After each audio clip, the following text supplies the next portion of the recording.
Today I'm going to talk about a very interesting topic that will not only allow you to understand your twin flame partner, but also to understand yourself on a deeper level so you can start your self-development and self-integration journey. And what that means is that you both share the same pain, the same childhood wound, and it's actually a broken self, or we can call it a lost self, which is basically codependency.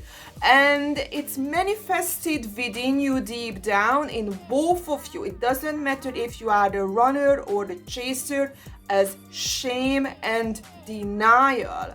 And today I'm going to explain how differently these things are expressed in both of you, so you can start looking at yourself and your partner very differently and start your integration.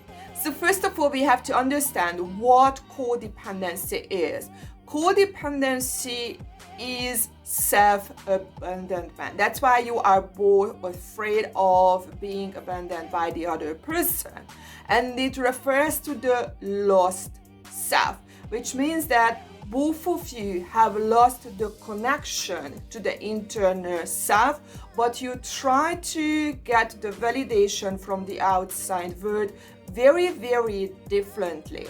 So in the twin flame chaser, it's going to manifest that their thinking, their behavior is going to revolve around a person or a substance to soothe this internal conflict.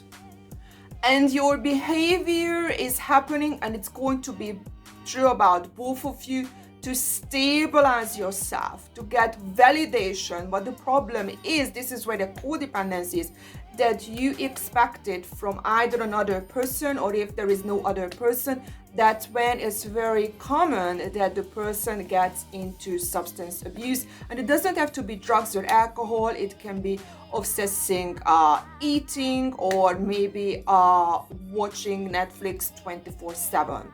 Although it can happen when the movie is just way too good.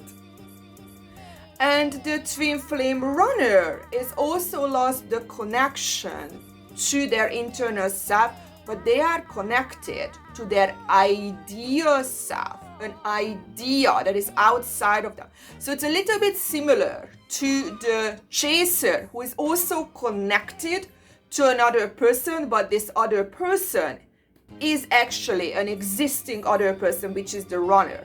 And that's why the difference is that the runner is connected basically to himself or for herself, but it's an idealized thing. And it doesn't have to be always a self-image. It can be also like the job or something that they are very connected to. So basically something that is not the relationship and it's not the partner.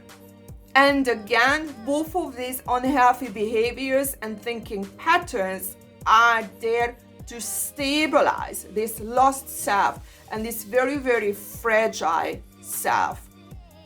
And now we get to the deep emotions that is in the body that you both feel, but maybe in a different way.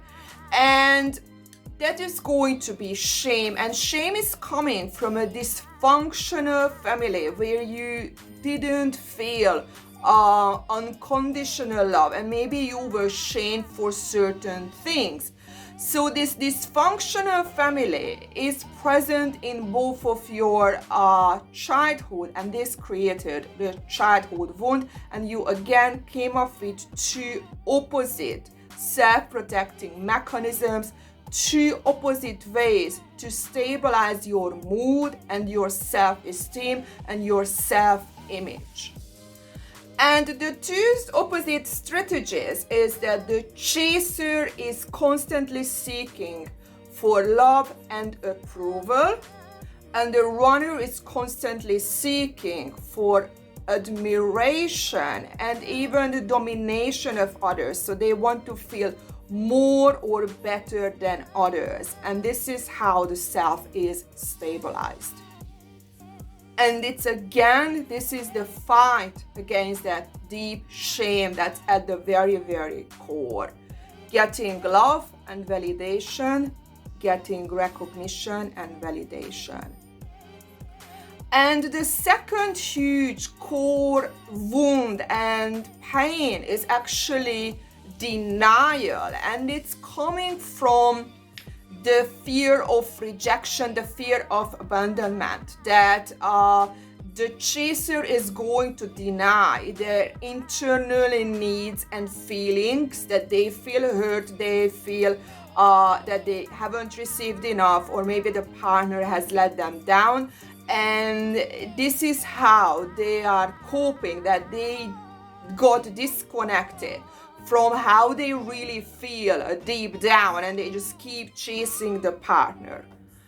And the runner is going to be different a little bit, in a sense that they deny any type of feeling, or maybe any label that you would call them, that is classified as negative or classified as weak. They push down their vulnerabilities, their hurt, any type of negative feeling. And that's when you trigger those parts. They kind of fluff themselves up and they move away, because they want to get away from the feeling, the negative feelings.